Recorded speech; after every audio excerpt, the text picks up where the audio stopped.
박수로 환영하겠습니다.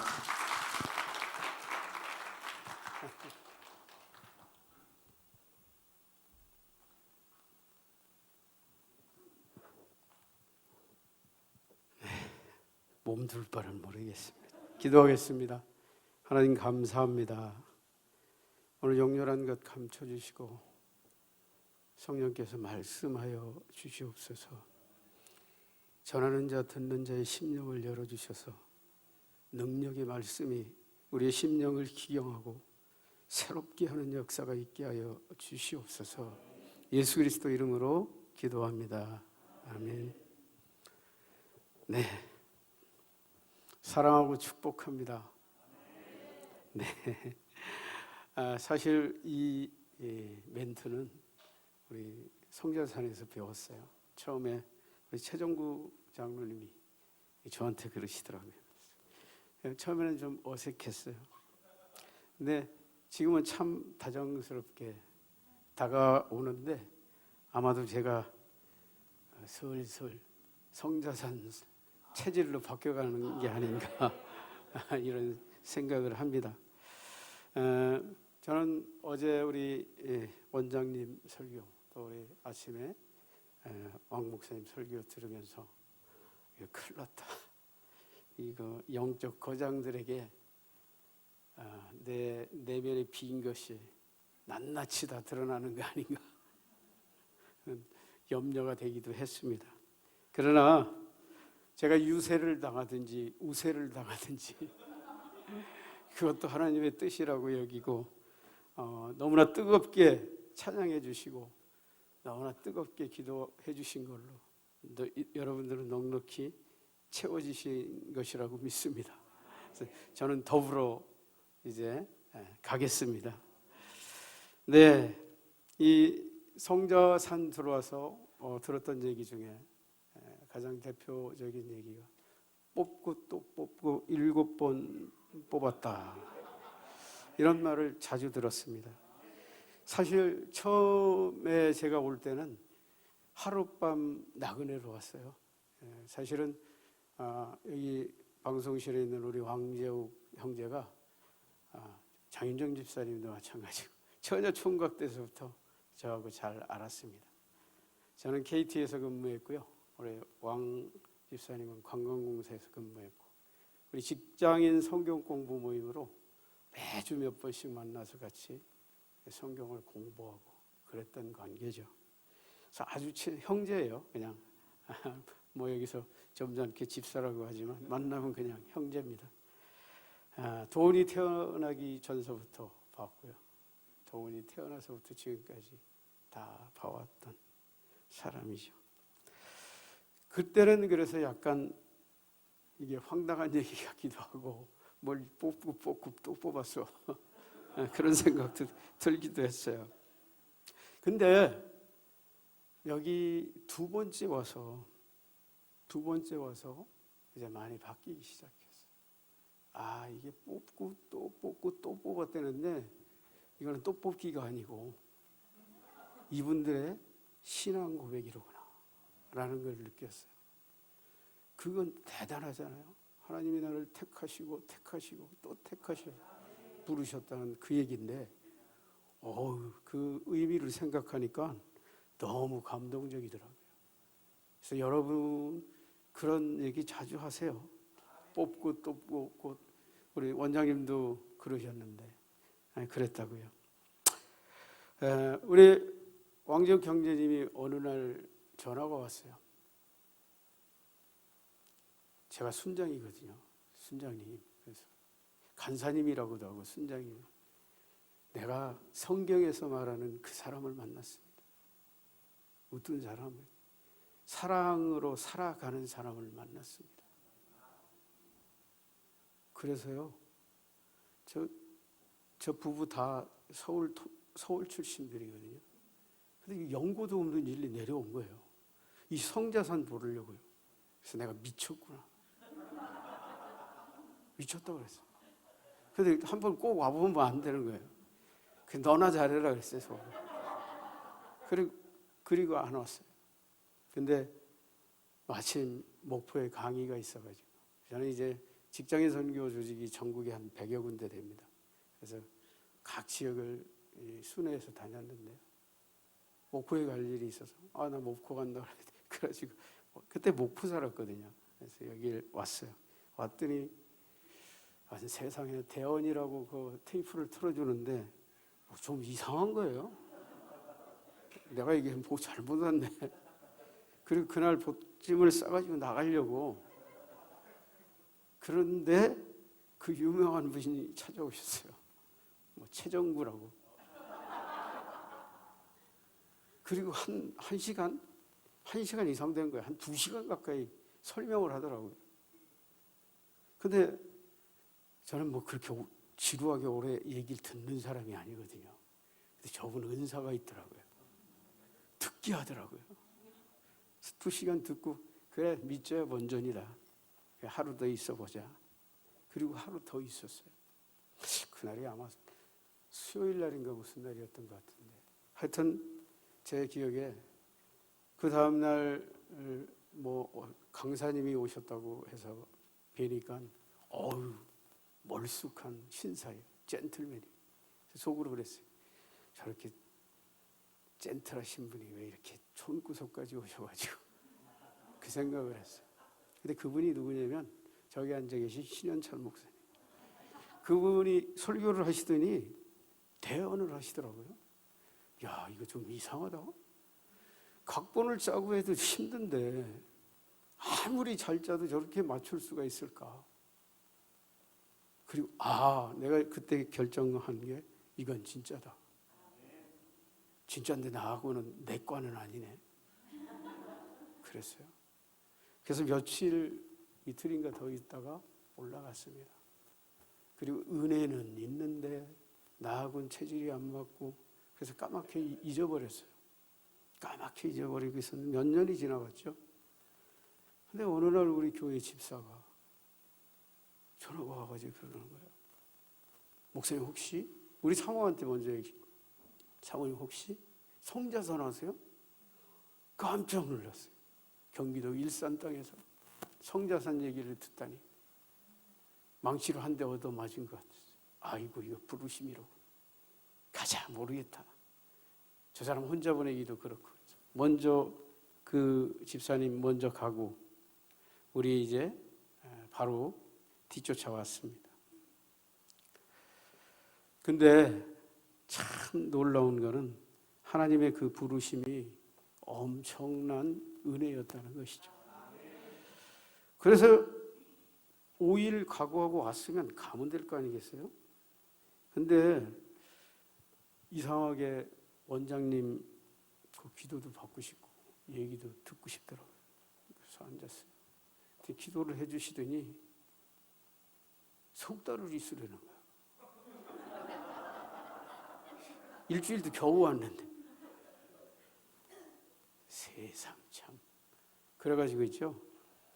저는 뭐 어쩌고 저쩌고 변명하고 있을 수가 없을 것 같습니다. 그렇게 말씀드렸어요. 근데 이게 맴 도는 거예요. 올라갔는데 이게 계속 그게 맴 도는 거예요. 야, 이거 고민하지 말고 차라리 가서 석 달 있자. 그리고 올라가자마자 바로 보따리 싸가지고 내려왔죠. 그 석 달을 있었어요. 저는 있죠. 저는 이렇게 딱 확신되지 않는 거면 잘 안 믿어요. 그러니까 나 같은 놈이 예수 믿는다는 게 기적이에요. 잘 안 믿는 사람이거든요. 근데 이 원장님과 그 석 달을 지내면서 내가 그걸 봤어요. 저는 이제 뒤에서 맨 뒤에 앉아서 몸만 돌리면 원장님 계시잖아요. 코앞에서 이렇게 맨날 이렇게 원장님을 뵙는데 이분은 이렇게 이 집사님도 그렇네. 이렇게 눈을 아무리 쳐다봐도 있죠. 이렇게 좀 멋쩍거나 좀 겸언쩍거나 막 그러잖아요. 전혀 그렇지 않는 거예요. 그래서 그 다음 날도 또 그러고 계속해도 괜찮아요. 그래서 어느 날 제가 물었어요. 원장님, 원장님 왜 이렇게 많이 쳐다보면 쑥스럽거나 그럴 텐데 왜 아무렇지도 않죠? 뭐라고 얘기하시는데 못 알아먹었어요. 근데 이제 훗날 지방방송으로 들은 얘기인데 뭐 영혼이 깨끗하다고 그러셨던 것 같아요. 근데 있죠, 저는 그 말을 제가 하고 싶었던 말이거든요. 이분은 정말 영혼이 깨끗하시구나. 그리고 있죠, 또 한 가지 느낀 게 있어요. 선하시구나. 영이 깨끗하시고 선하시구나. 야, 이분하고라면 내가 좀 마음을 열만한데? 그랬어요. 그래서 있죠, 그 다음서부터는 믿음으로 했어요. 내가 어떤 영적인 도전을 받아서가 아니라 이런 분이라면 함께 할 수 있다. 그래서 넘어지려면 넘어지고 자빠지려면 자빠지고 나가려면 나가고 또 들어와서 또 나가고. 여러분 그거 쉬운 거 아니에요? 근데 있죠, 제가 확실히 느낀 게 뭐냐면 그게 억지가 아니었다는 거예요. 정말 있죠, 정말 그분과 함께 즐겼어요. 어제 원장님 설교에서 겉사람 속사람 하셨는데 저는 겉사람이었어요. 뭐 하나님은 그때는 볼 생각도 안 하고 이 양반을 봤으니까. 근데 충분히 그럴 가치가 있더라고요. 이런 분하고 보면은 하라는 대로 하면 되죠. 저분이 좋아하면 하면 되는 거지 뭘 복잡하게 생각. 그래서 최정구 장로님하고 둘이 단짝으로 나갔다 들어갔다. 근데 기뻤어요. 그리고 있죠, 행복했어요. 저는 믿고 행복하고 막 그런 것들을 깊게 느껴본 적이 많지 않은 거예요. 하나님에 의해서는 그런 걸 느껴봤지만 사람을 통해서 느껴보기에는 우리 원장님이 처음이었던 것 같아요. 근데 재밌는 거는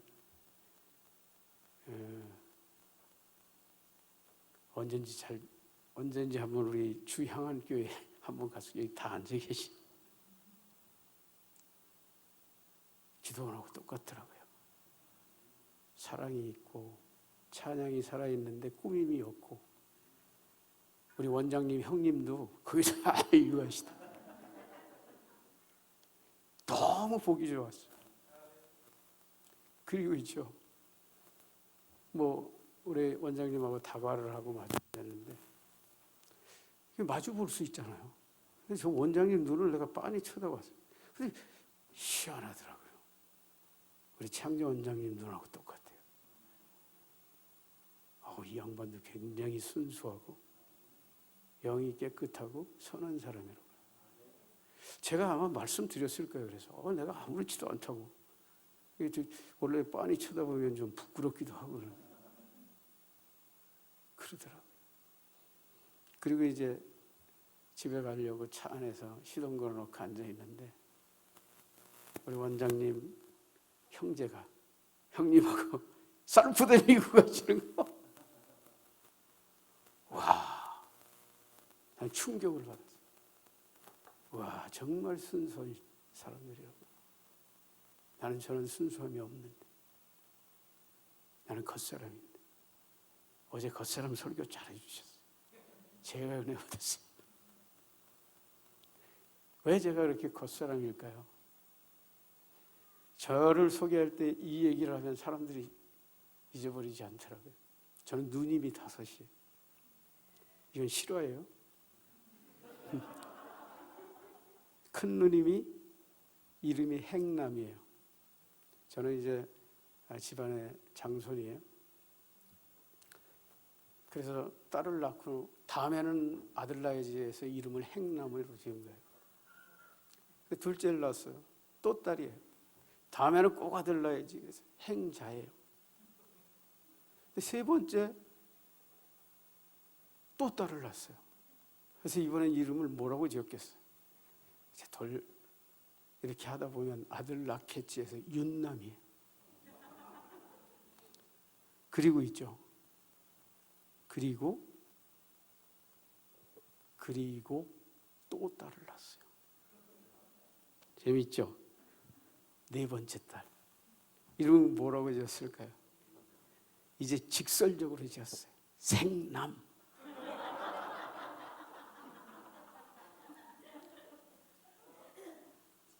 그리고 또 딸을 낳았어요. 또 딸을 낳았어요. 그러니 우리 엄마 아버지 얼마나 속상했겠어요. 그래서 포기하셨는 것 같아요. 그래서 이름을 오희라고 지었어요. 뭐예요? 다섯도 좋다. 5딸도 좋다. 그리고 나서 내가 나온 거예요. 재밌죠? 이 얘기하면 제 이름은 기억을 못해도 제가 이 얘기한 거는 기억하시더라고요. 재밌죠? 제가 그런 사람이에요. 그래서 있죠. 버르장머리 없고 이런 거 제 트레이드 마크였어요. 버릇도 없고 푼수도 없고 세상 무서운 것도 모르고 살았죠. 그러니 예순들 제대로 믿었겠어요. 어려서 어린이 학교, 주일, 여름 성경학교 정도나 다니는 정도였죠. 그러다가 예수님이 저를 찾아오셨을 때는 제가 예수님을 찾지 않았어요. 저는 예수님을 안 찾았어요. 저는 술 체질이 아니거든요. 근데 술 먹고 노는 게 좋아서 술을 마셨어요. 엄청 마셨어요. 아주 젊은 나이에 갈 때까지 갔어요. 병원에서 소망이 없다고 할 때까지. 그래서 제가 뭐라고 생각했냐면요. 그래, 인생은 그렇게 살다 가는 거지. 잘 처먹고 잘 마시고 살았으니 후회 안 들면 뭐 하겠어. 죽음을 저는 각오했어요. 그때 예수님 찾아왔어요. 저를 찾아오셨어요. 엄청난 기적이에요. 저는 그렇게 하지 않았으면 예수님 만날 수 없었을 거예요. 교만해서. 하나님의 은혜가 저를 깨뜨리신 거죠. 예수 믿지도 않았죠. 제대로 믿지도 않았을 텐데 다시 병원에 갔더니 약을 핸드백으로 하나를 지어주더라고요. 나오면서 그 약을 쓰레기통에 던졌습니다. 하나도 안 먹고. 나는 이 약으로 치료될 사람이 아니야. 그리고 내 지인 한 분에게 부탁해서 기도원을 들어갔어요. 3일. 그래, 3일. 금식이다. 죽으면 죽고 살면 사는 거지. 3일 금식을 했어요. 3일 됐는데 아무 신호가 없어요. 아무 신호가 없어요. 근데 갑자기 막 속이 뒤집히는 거예요. 3일째 오후에. 전쟁이 일어난 거죠, 뱃속에서. 근데 있죠, 참 놀라운 경험을 했는데 이 전쟁이 일어났는데 내 마음속에는 내가 치료되고 있네라는 마음이 주어지는 거예요. 그리고 정말 치료됐어요. 그리고 지금까지 멀쩡해요. 저는 원래 선천적으로 장이 나빴어요. 물 갈아 먹으면 배 아픈 그럴 만큼. 제가 젊었을 청년 때 강릉 가가지고 기절까지 했어요. 물 갈아 먹고. 근데 지금까지 끄떡 없어요. 하나님 놀라우시죠. 그런 하나님의 은혜를 오늘 나누고 싶습니다. 이 성전산에 부르신 것도 엄청난 은혜예요. 저는. 엄청난 은혜예요.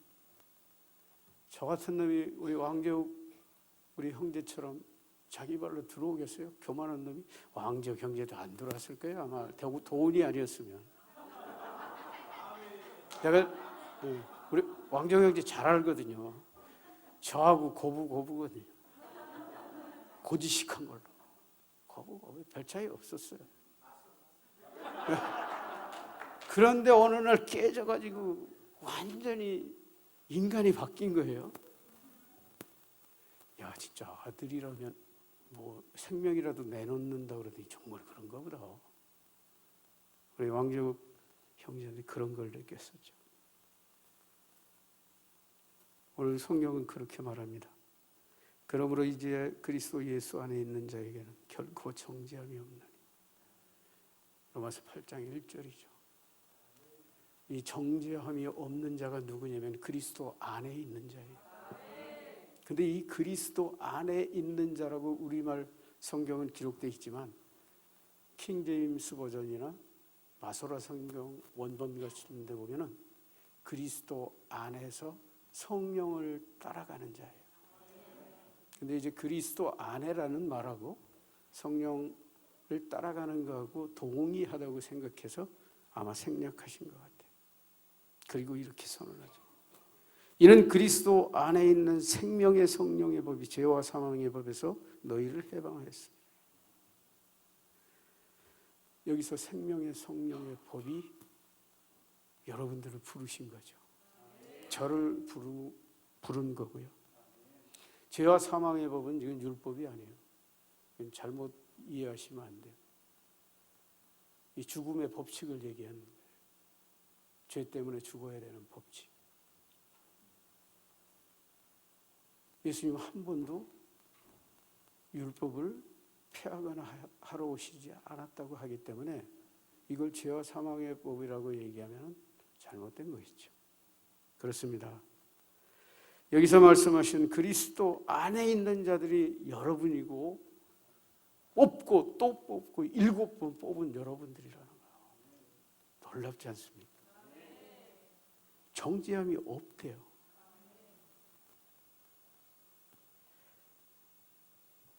그래서 하나님은 여길 그처럼 사랑하시는 거예요.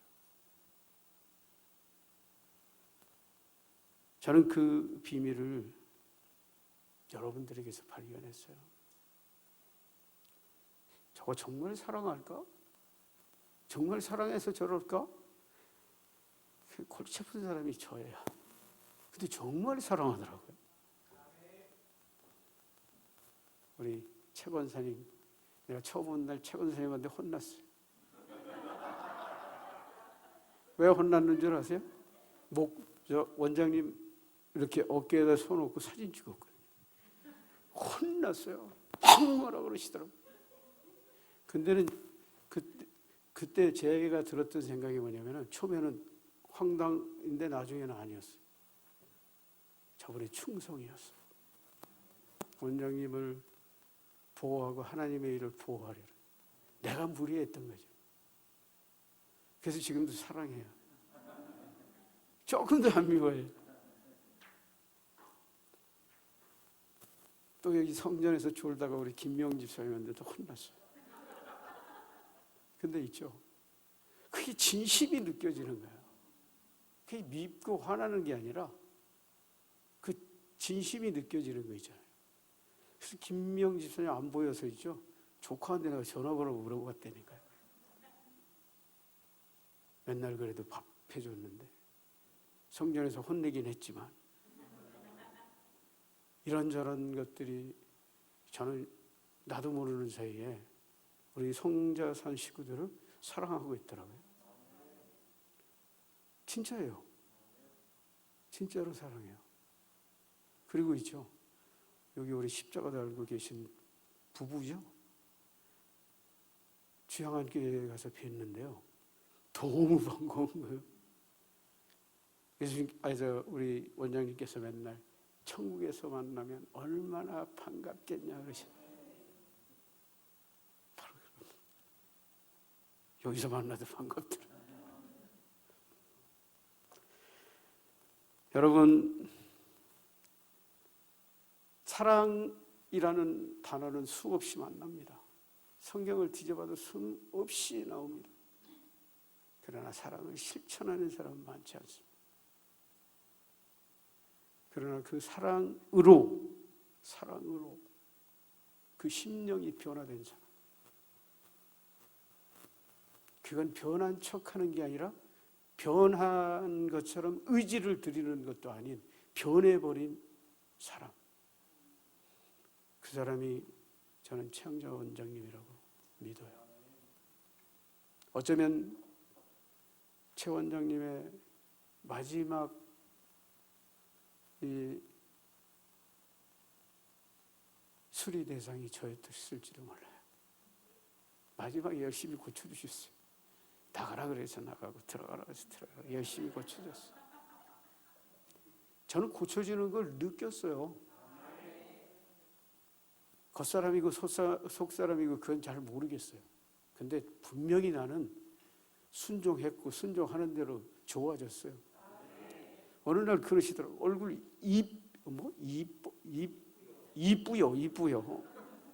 이쁘요를 몇 번 하시더라고요. 그리고 마지막 뵌 거는 저쪽에 밖에서 평상위에서 인사드렸더니 그런 말씀. 그때는 좀 알아듣겠더라고요. 내가 미워서 그런 거 아니야. 맨날 혼내셨거든요. 나가 그러시고 맨날. 알고 있어요. 근데 마음에 있으셨는지 그러시더라고요. 내가 이뻐서 그랬지. 그러시더라고요. 그리고 옆에 누가 있는지 몰라도 동의를 구하시더라고요. 이쁘지? 그러시더라고요.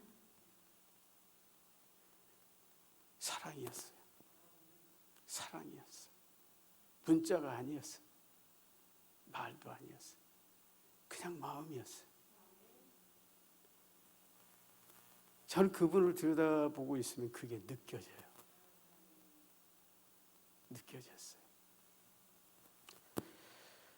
사랑하는 여러분, 저는 누가 우리를 그리스도의 사랑에서 끊을 수 있으리요라는 제목으로 간략하게 몇 말씀을 나누고자 합니다. 첫 번째, 어느 누구도 우리를 대적할 수 없습니다. 우리 31절 같이 한번 읽어볼까요? 31절 시작. 그런즉 이 일에 대하여 우리가 무슨 말을 하리요? 만일 하나님이 우리를 이해하시면 누가 우리를 대적하리요? 바울은 하나님이 우리를 이해하시면 누가 우리를 대적하리요? 라고 말합니다. 사랑하는 여러분, 여러분이 또 뽑고 뽑혔다는 이유는 하나님이 이처럼 보호하시겠다는 얘기예요.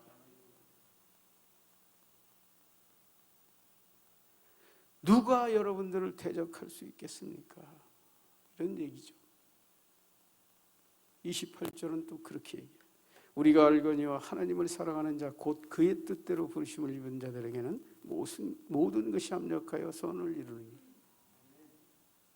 기후를 잡는 우리 최 권사님, 주방 담당하는 우리 집사님들, 이 모든 분들이 모여서 있죠. 이 하나님의 나라를 이루어가는 것이죠. 천국을 향해서 가는 것이죠. 여러분 하는 한 가지의 봉사가 귀하고 천한 것이 없다는 거예요. 다 귀하다는 거예요. 너무 귀하다는 것이죠. 우리는 하나님의 뜻대로 부르심을 입었고 그 하나님께서 온갖 이질적인 연관석이 같은 이런 사람도 이 송자산에 섞일 수 있게 하셨다는 거예요. 왜? 선을 이루시려고. 대단하지 않습니까? 이 뺀질뺀질한 교만한 연관석이가 여기 서 있어요. 기적이잖아요.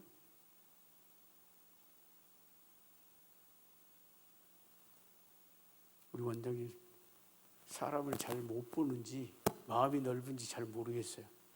왜 나 같은 사람을 불렀는지 잘 모르겠어요.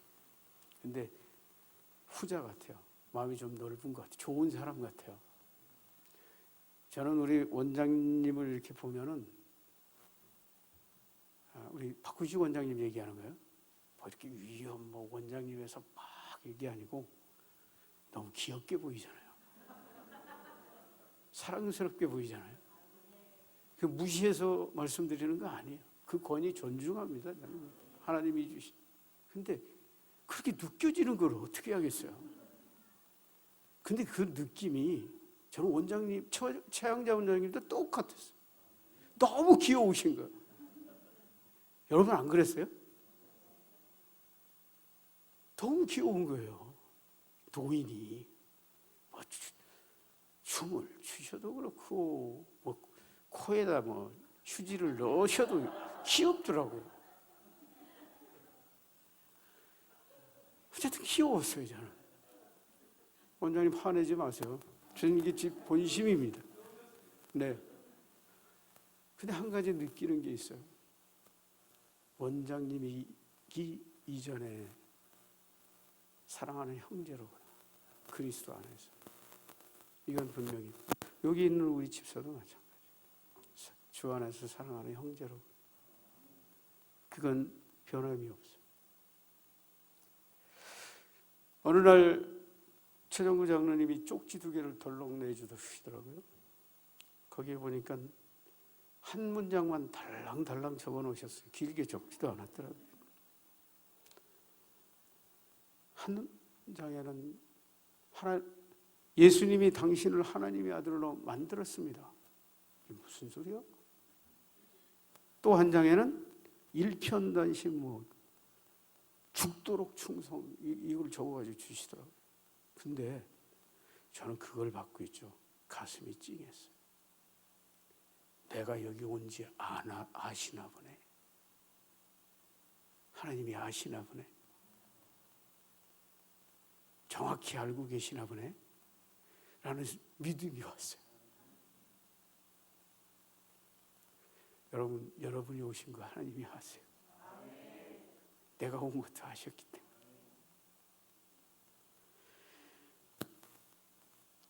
하나님이 나를 부르셨고 나를 보내셨고 최양자 원장님을 만나게 하셨다는 건 저한테 감동이었어요. 전능하신 분이 나를 위해서 계획하시고 그러시는구나. 여러분 26절을 보면 이렇게 말합니다. 이와 같이 성령도 우리의 연약함을 도우시나니 우리는 마땅히 기도할 바를 알지 못하나 오직 성령이 말할 수 없는 탄식으로 우리를 위하여 친히 간구하시느니라. 내가 기도하지 않았지만 기도하게 하셨고 이루어지게 하셨어요. 놀랍지 않습니까? 그리고 나는 그 일에 순종하고 있는 나를 발견하는 거예요.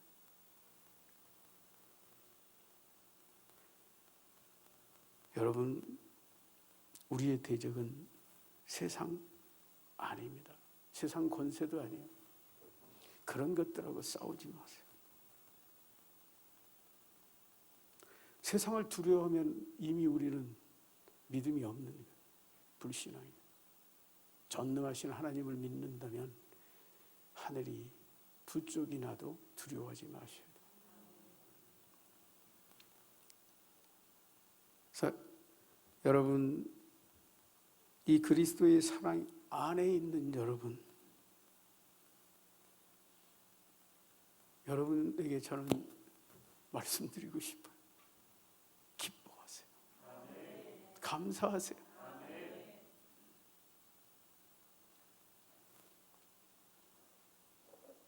아무나 다 구원받는다면 십자가는 의미가 없어요. 왜 십자가를 지셔요? 그냥 선포하시면 되지. 모든 인간들을 내가 다 구원한다면 끝이에요. 근데 여러분의 고백처럼 하나님은 구원받을 자를 뽑고 또 뽑고 7번 뽑으셨다. 이것은 성사산의 위대한 신앙 고백이에요. 저도 해보니까 괜찮더라고요. 윤관석이 뽑고 또 뽑고 7번 뽑혔던 윤관석이 그럼 괜찮잖아요.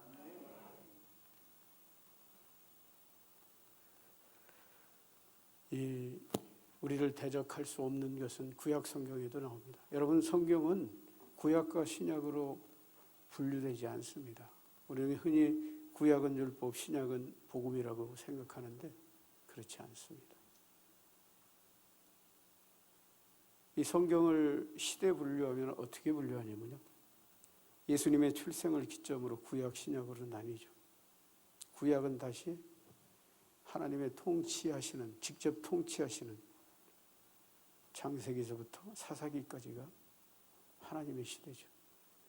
그런데 왕을 구하고 나서는 하나님이 인간을 통해서 대리 통치하십니다. 그리고 예수님이 이 땅에 오시죠. 예수님이 이 땅에 오신 건 복음이에요. 그래서 복음 시대라고 그래요. 그리고 예수님이 승천하신 이유를 우리는 선교 시대라고 하죠. 그래서 이걸 정확히 나누면 성부 하나님 시대, 성자 예수님 시대, 성령 하나님 시대죠. 근데 이분들이 구약에는 예수님이 안 계시고 신약에만 계셨어요. 신약에는 하나님이 안 계시고 예수님만 계신가요? 아니요. 항상 같이 하세요. 성부는 선포하신 말씀이고요. 성자는 말씀이 육신이 되어 오신 분이고요. 성령은 말씀을 증거하시는 분이에요. 이 세 분이 항상 같이 다니세요. 그래서 우리는 구약을 율법이라고 얘기하면 안 돼요. 율법이 아니라 구약도 복음이에요. 뭐 이거 하지 말라 저거 하지 말라 복음이에요. 그렇게 하면 너희가 멸망하지 않을 것이다 라는 보장을 해주는 것입니다. 엄청난 복음이에요. 말씀은 1.1획도 복음이 아닌 게 없어요.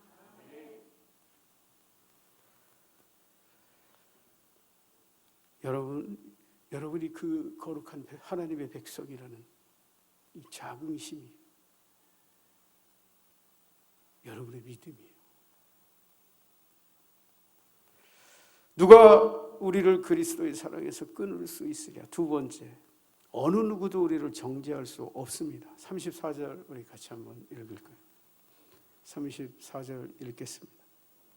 시작. 누가 정죄하리요? 죽으실 뿐 아니라 다시 살아나시는 그리스도 예수시니 그는 하나님 우편에 계신 자요 우리를 위하여 간구하시는 자십니다. 이 절은 제가 앞에서 언급한 로마서 8장 1절하고 맥을 같이 하는 말씀이죠. 또 강조점이라고 할 수 있어요. 아무도 정죄할 수 없다. 얼마큼요?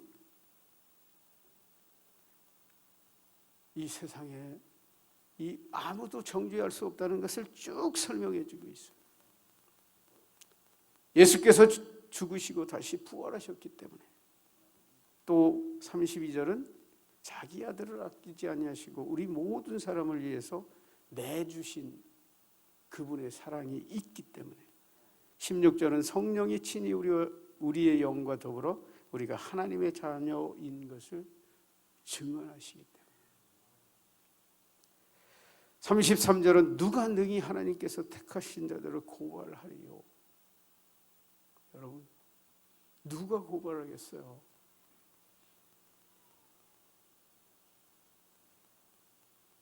고발하면 뭐 할 거예요? 심판자이신 하나님이 내가 의롭다고 하신다는데. 대단한 은혜 아니에요? 엄청난 존재들이잖아요. 우리가 이 세상에서 바르게 믿고 바르게 살면 어떤 것도 우리를 정죄할 수 없어요. 15절은 그렇게 말하죠. 너희는 다시 무서워하는 종의 영을 받지 아니하고 양자의 영을 받았으므로 우리가 아빠 아버지라 부르짖느니라. 여러분, 두려워하지 마세요. 세상 최고의 권세자인 하나님의 보호하심 속에 있는데 두려워하시겠습니까?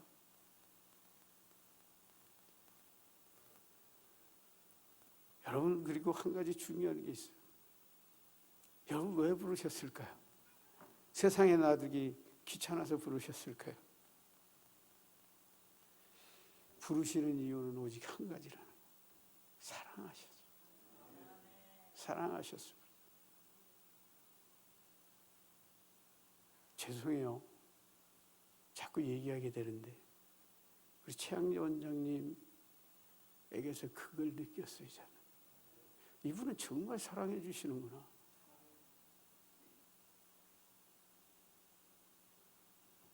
여러분, 담임 목사들이 정말 여러분 그렇게 사랑해 줍니까? 사무적으로 사랑해 줍니까? 정말 사랑하기 그렇게 쉽지 않잖아요. 근데 그건 변화된 인격에서 나오더라고요. 변화된 성품에서 나오더라고요. 성령으로 변화된 인격과 성품에서 나오는 거예요.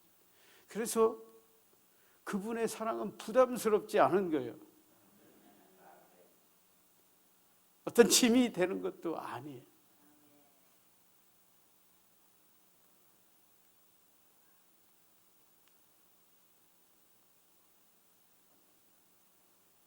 우리를 정죄하지 않습니다. 여러분, 그러나 한 가지 중요한, 여러분도 누구를 정죄하면 안 돼요. 누구도 정죄하지 마세요. 정죄하는 순간 여러분은 하나님의 자리에 앉아 있는 거예요. 정죄하시고 심판하실 일은 오직 하나님뿐이에요. 그럼 우리는 무엇을 할 수 있을까요? 오직 한 가지죠.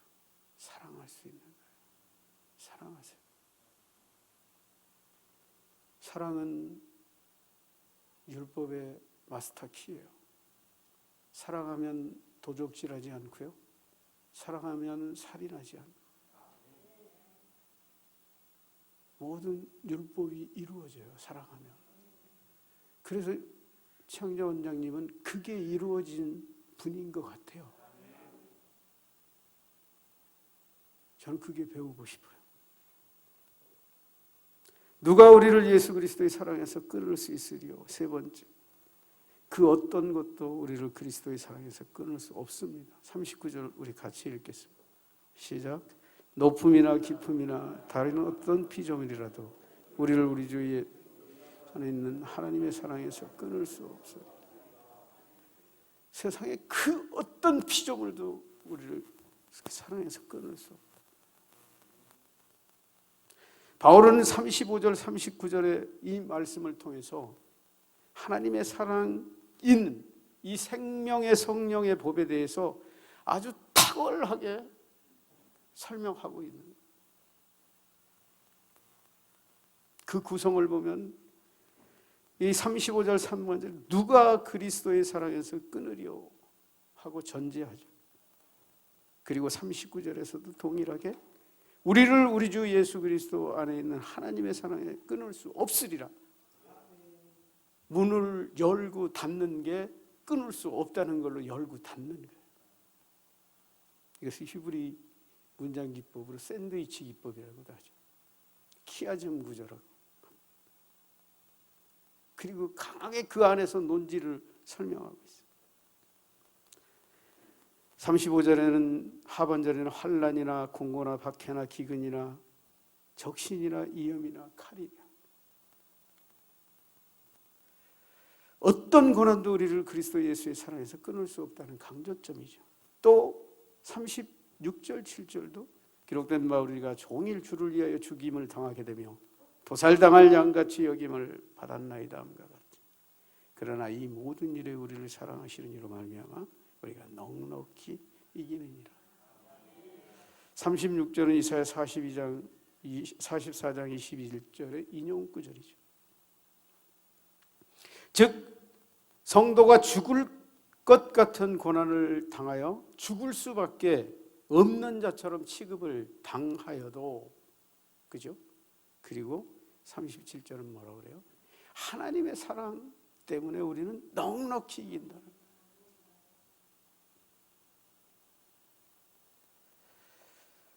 그리고 마지막 39절은 우리 다시 한번 읽을까요? 여러분들이 확신할 말씀이죠. 읽겠습니다. 시작. 내가 확신하노니 사망이나 생명이나 천사들이나 권세자들 현재일이나 장래일이나 능력이나 높음이나 기품이나 다른 어떤 비종이라도 우리를 우리 주 예수 그리스도의 사랑에서 끊을 수 없어. 확정이에요. 확정. 바울이 아는 자기 지식 모든 것을 동원해서 확정하는 그 탁월한 지식 모두를 동원해서 여러분에게 하나님의 사랑을 확정하고 있는 거죠. 저에게.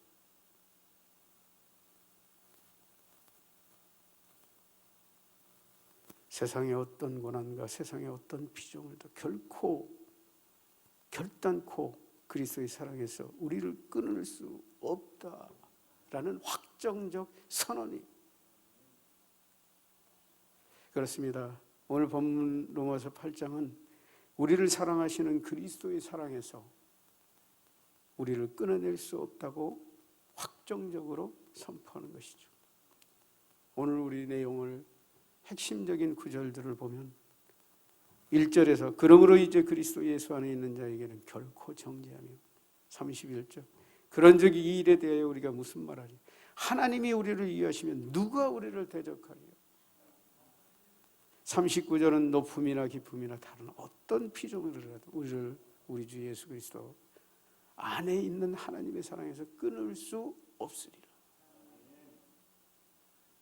여러분 이게 믿는 자의 정체성이에요. 여러분의 현 주소예요.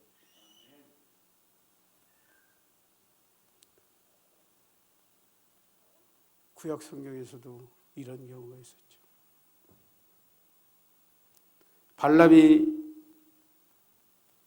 발락이 발람을 초대해서 이스라엘을 저주하려고 했어요. 하나님과 끊어내려고 했던 것이죠. 근데 안 됐다는 거예요. 못했잖아요. 성자산 위대한 성산이에요. 왜? 은사가 많아서? 아니요. 은사보다 더 큰 사랑이 있기 때문에. 저는 사랑해요. 최정구 장로 사랑해요. 사랑스러워요. 최정구 장로는 대표적으로 얘기한 거고요. 다 사랑해요. 저는 이 사랑을 젊어서 아주 팔팔할 때는 몰랐어요. 근데 한참 나이를 먹고 사랑이 무엇인지 알았어요. 옛날에는 사랑이 무엇이냐, 뭐 눈물의 씨앗이냐, 전부 외적인 사랑이었는데 우리 원장님 설교하신 내면의 사랑을 알았어요. 사랑은 편한 거예요. 얼마나 편한지 몰라요. 지금 우리 집사님들 이렇게 쳐다보는데 전 너무 편해요. 저도 아마 원장님 눈이 된 것 같아요. 원장님이 그렇게 쳐다보시는 거예요. 여러분 그런 거 느끼셨죠? 다른 사람들은 무서웠을지 모르지만 저는 하나도 안 무서웠어요. 오늘 말씀을 정리해 보겠습니다. 누가 우리를 예수 그리스도의 사랑에서 끊을 수 있으리요? 라는 제목으로 저는 어느 누구도 우리를 대적할 수 없다. 아무도 우리를 정죄할 수 없다. 그 어떤 것도 우리를 그리스도의 사랑에서 끊을 수 없다. 라는 내용으로 나누고 봤습니다. 그리고 로마서 그러면은 이렇게 부르신 이유가 뭐예요? 여러분 그처럼 사랑해서 부르신 이유가 뭘까요? 이 성전산에다가 이렇게 불러서 이 인큐베이터에서 여러분을 숙성시키시는 하나님의 의도는 무엇이냐? 로마서 8장은 그 해답을 제시하고 있어요. 29절입니다. 우리 같이 한번 읽어볼까요? 8장 29절입니다. 시작. 하나님이 미리 아신 자들을 또한 그 아들의 형상을 본받게 하기 위하여 미리 정하셨습니다.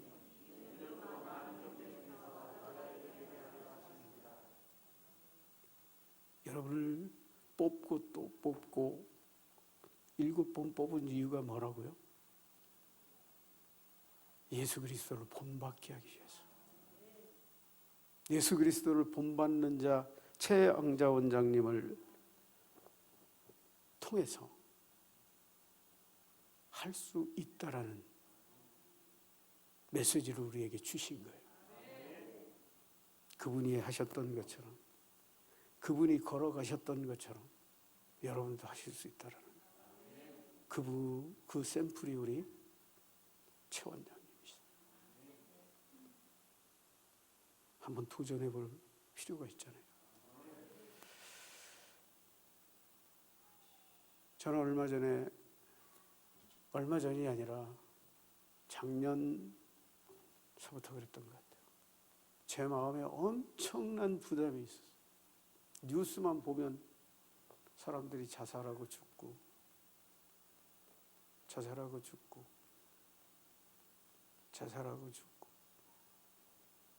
부모가 자식을, 그런 일들이 일어나죠. 그리고 사람이 죽었는데 몇 달이 지나도 이웃집도 모르고. 이 시대에 이러한 책임이 어디 있을까요? 국가에 있을까요? 국가가 그걸 해결할 수 있을까요? 물론 못하겠죠. 사회단체들이요? 해결할 수 있을까요? 없어요. 우리도 물론 할 수 없어요. 그러나 그분들이 죽는 이유가 있죠. 마지막 소망이 없어서 죽는데요. 죽는 사람이. 교회가 마지막 소망이 되어줘야 되지 않겠어요? 이 썩어가는 시대라고 얘기할 것이 아니라, 그래도 다 버려도 교회는 버리지 않아 라는 메시지를 던져줄 수 있어야 되는 거 아니겠어요?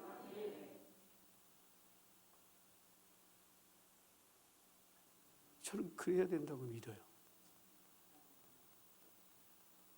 정말 고민하고 기도했어요. 하나님이 제게 주신 메시지는 이 시대에 그런 사람을 하나님이 찾으신다.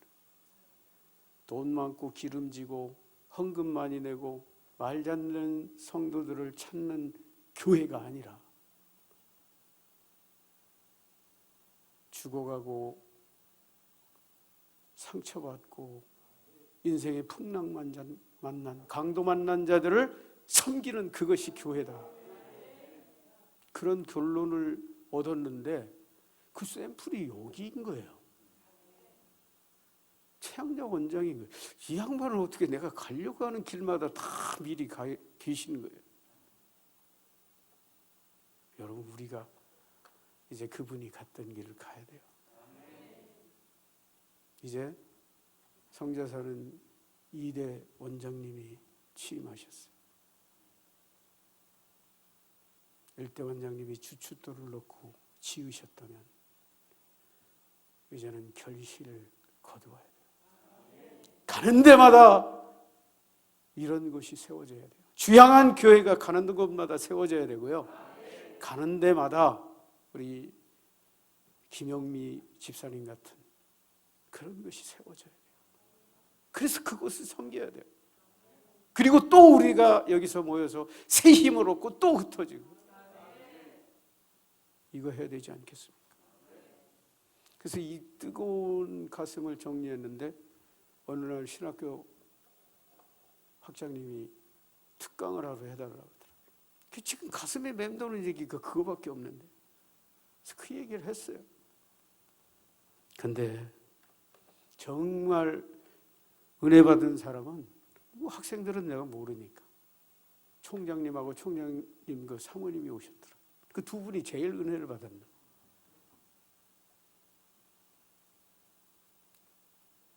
어쨌든 저는 그 신학교 정식 교수가 됐어요. 놀랍지 않습니까? 하나님의 일은 알 수 없어요. 내 가슴을 뜨겁게 하시더니 그걸로 이루어 나가시는 거예요, 일들을. 물론 작은 교단이에요. 저는 거기 소망이 있어요.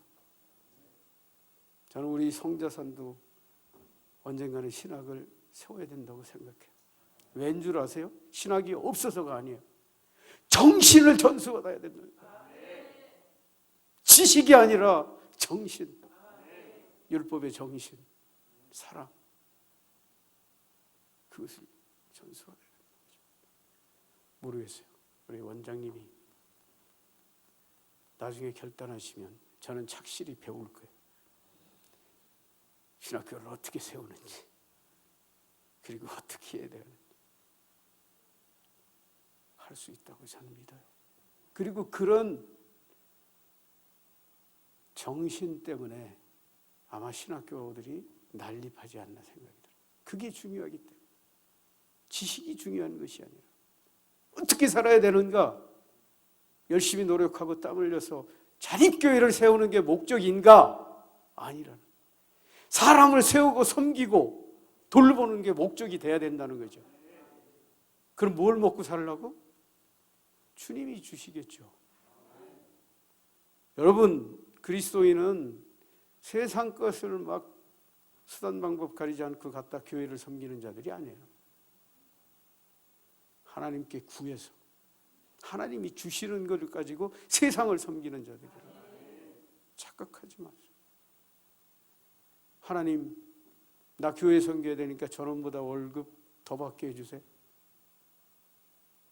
여러분, 째째하지 마세요. 포기하세요. 과감하게. 양보할 수도 있어야 돼요. 진급 양보할 수 있어야죠. 그게 예수 믿는 거 아니에요? 악다그리하고 싸우면은 믿는 놈이나 안 믿는 놈이나 뭐가 달라요? 여기 우리 왕재혁 형제가 증인이에요. 우리는 수없이 진급도 포기했고 다 포기했던 사람들, 대단한 사람들이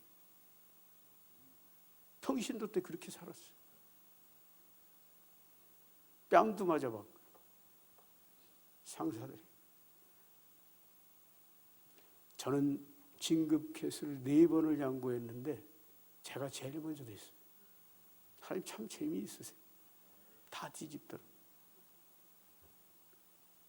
제가 총무과에 근무했어요. 하루 전까지 내일 발표될 인사자료를 다 알고 있었어요. 근데 나는 진급 대상에 빠져 있었어요. 근데 그 다음날 출근했더니 연대리 진급했어 그러더라고. 농담하지 마. 내가 어제 다 마무리하고 갔는데. 근데 진짜 진급했어. 하나님 엄청 재밌잖아요. 그 전날 임원 회의가 있었대요. 내가 퇴근하고 난 다음에.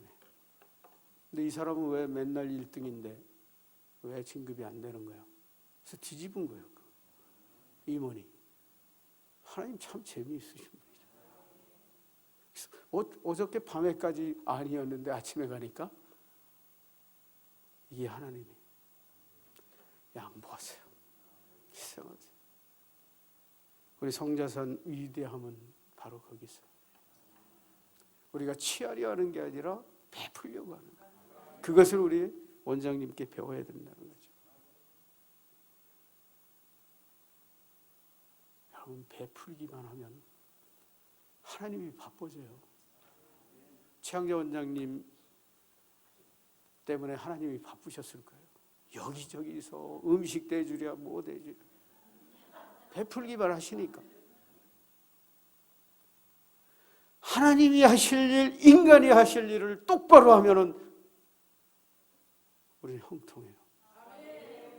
돈을 벌고 먹고 입고 쓰는 거는 하나님의 영역이에요. 우리는 하나님의 일을 합니다. 그게 마태복음 6장 33절. 먼저 그 나라와 의를 구하라. 하나님이 채워주시겠다는 거예요. 근데 우리는 거꾸로 붙잡고 인생 다 가잖아요. 하나님이 하실 영역인 돈 때문에, 명예 때문에, 권세 때문에 인생 다 가잖아요. 한번 바꿔보세요. 한번 바꿔보세요. 그리고 여러분 평신도 아니에요. 여러분 다 사역자예요.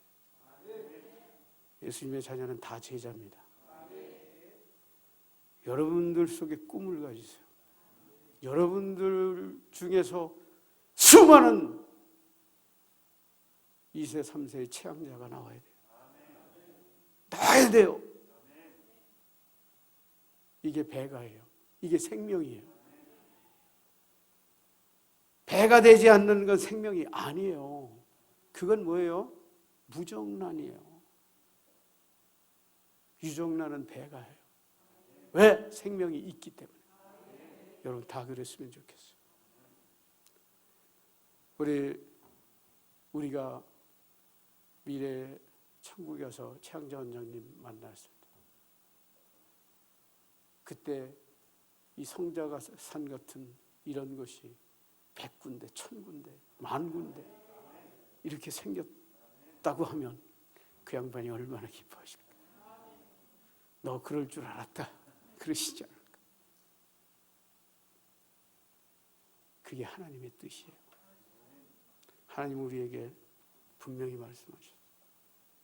십자가를 지신 예수 그리스도를 본받게 하기 위해서 부르셨다. 여러분은 희생하세요. 그러면 여러분 살아요. 우리 다 그랬으면 좋겠어요. 위대한 하나님의 사람으로 끝까지 승리했으면 좋겠어요. 죄송합니다. 여기서 마치는데요. 찬양을 준비했는데 시간이 없어서 못할 것 같아요. 기도 한번? 그럴까요? 우리 원장님이 정말 좋아하던 찬양인데 저는 잘 못해요. 우리 신성기 목사님 정말 잘하시더라고요. 네, 뭐 더러운 이 그릇 우리 한번 찬양하고 기도하고 마치도록 하겠습니다.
자극을 만지오니 오늘 주님 아직도록 충성하게 하소서. 나무와 주님 드려야 기뻐하시리까.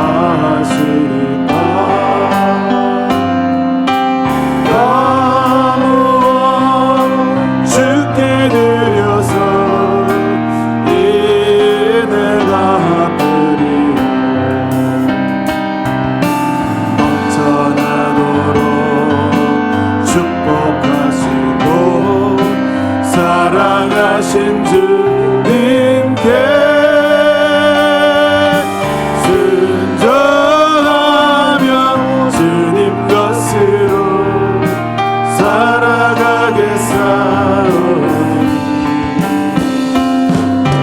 주님 다시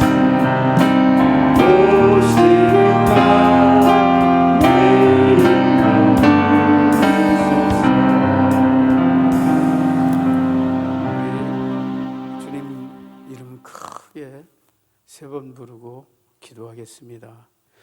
주여